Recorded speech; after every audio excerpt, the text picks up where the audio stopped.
If we could just keep that between you and me, that'd be great. Really? Mm-hmm. Who else knows? Nobody. Jim and I are great friends. We hang out a ton, mostly at work. So, what's 411? Any updates on the P situation? I don't know any. P-A-M? Yeah, P-A? no. Okay. No, it's okay. We're talking code.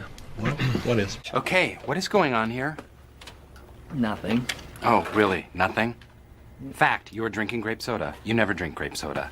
Fact, you are talking to Jim. You never talk to Jim. Fact. I love grape soda. Jim and I talk all the time. We tell each other secrets. Okay, so what is the secret, Michael? I'm not processing this. Look, Jim needed a relaxing lunch. He has been depressed. He seems fine to me. You're not his friend. You don't know. He is in love with a girl he works with who's engaged, so just cut me some slack, please. Pam?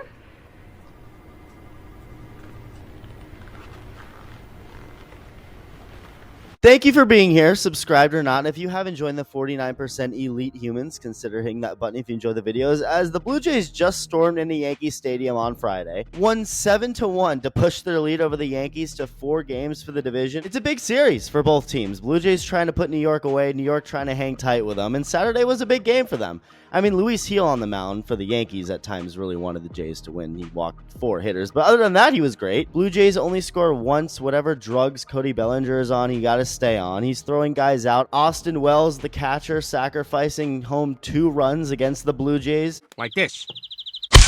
Sunday is big, though. Either you lose yet another series to the Blue Jays, which would mean you've lost every series against them this year, or you win and take the series, shrink their division lead to 2 games, and it's a fairly big statement made.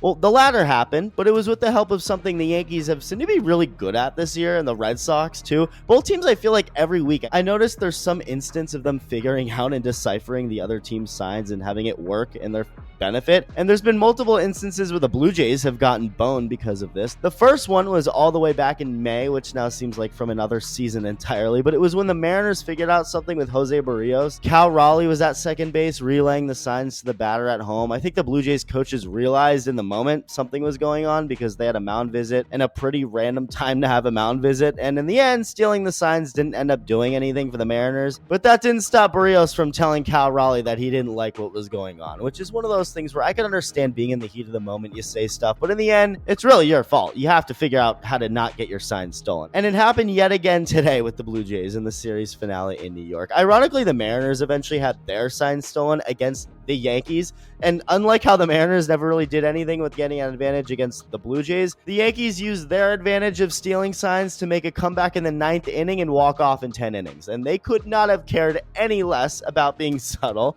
I mean, the guys on base were acting like they were stranded somewhere trying to get the attention of some helicopter up above. It's like they were hoping the Mariners and the entire world would know that they had an advantage in that moment. So the Blue Jays Mariners had a situation. The Yankees looked at both teams and said they're both idiots, apparently, so they stole the Mariners signs and beat them with the help of it, and then did the same exact thing to the Blue Jays. There's always a bigger fish. So the game starts out with Max Scherzer on the mound, Trent Grisham at the plate, leading off for the Yankees, and he only sees fastballs. Fastball outside and another one, and then another one now over the plate, but he pops it up for out number 1. Good start. Now Aaron Judge. Slider just inside, slider just low, comes back with the heater for strike 1. Goes back to the slider and gets a swing and a miss for strike 2, only for the next 2 pitches to really miss inside. First one a fastball, second another slider. So Judge is on first, up comes Bellinger. First pitch should have been a strike. Umpire's like, I don't feel like it. All right, whatever. Next pitch, Bellinger basically does what Grisham did against the fastball over the plate. He's just a little luckier, so it falls in for a hit. First and second, 1 out. Up comes Sid from Toy Story to hit now. What's interesting is the pitch that the Yankees started figuring out and relaying was the changeup for Max Scherzer. That's what they noticed. Now, if you've been paying attention to the pitches that he's been throwing, he hasn't thrown a changeup yet. First pitch to Sid, fastball, called strike 1. Second pitch, another fastball, another called strike, pumped in there. Okay, great.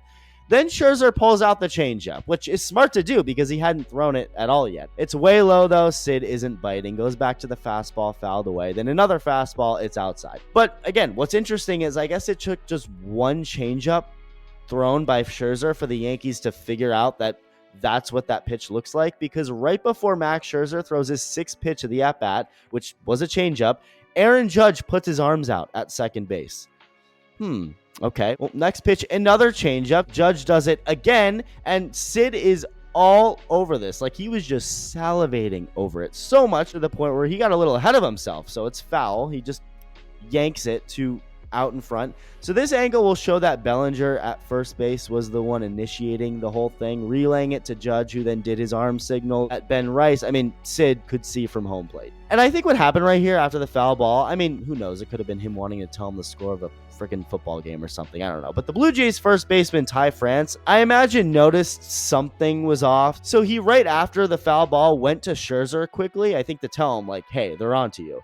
And after that, Scherzer didn't throw a changeup again to Sid in this at-bat, and that ended up not working out either. And in even worse fashion, Sid is all over it and is able to straighten it out. 3-run bomb, Yankees up quick, and those 3 runs ended up being the difference. Yankees went on to win this game 4-3. Now, obviously, this is legal to do. The pitches were getting tipped somehow, and the Yankees were all over it. As long as it's a natural way of finding it, you can do it. After the game, both teams addressed it, including multiple people on the Blue Jays, like their manager, John Schneider. He said that the whole league knows the Yankees are good when they got something, but he did take responsibility in saying that they got to do a better job of making sure they're not giving anything away. Scherzer himself also acknowledged that his changeup grip, I guess, is easy to pick up from first base, and it's something he's had issues with in the past, just in general, not just the Yankees. He's had multiple people tell him this, and he thought he addressed it by making his proper adjustment to get his glove in front of his face, but in his words, clearly I hadn't, and yeah, he didn't. Well, this side of baseball is always so interesting to me, the chess match within the chess match, looking for any sort of advantage you can find, because they really do go a long way. The Yankees only got 1 run the rest of this entire game, but this one little thing they picked up early on was what pushed them across in a game that was so important to win. Join the Discord server in the pinned comment below if you want. Let me know your thoughts, and thank you for watching. Love you. Bye.